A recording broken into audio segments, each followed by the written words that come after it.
Hi guys, time check kay 4:30 sa hapon. Uban ni Demi Ninjo nagbitbit ko diha og galon kay mga tumig ubos magkaos mi. Magkaos og tubig.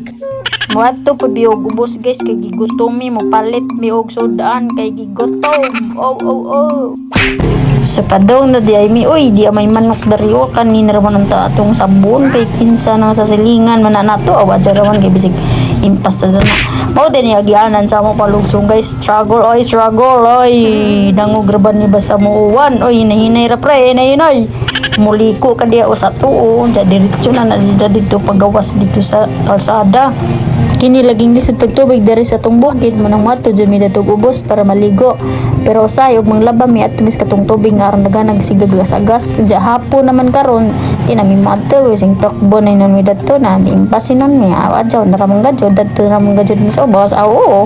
Oy nagtagbo demis among silingan. Shout out demis among silingan nga grabe ka ka supportive ni sila namo sa among pagbidyo-bidyo ug among pag-vlog-vlog. Salamat ka jud ninyo silingan namo ta di jud mo mag-usab sa pag-support namo. Salamat jud sa salamat.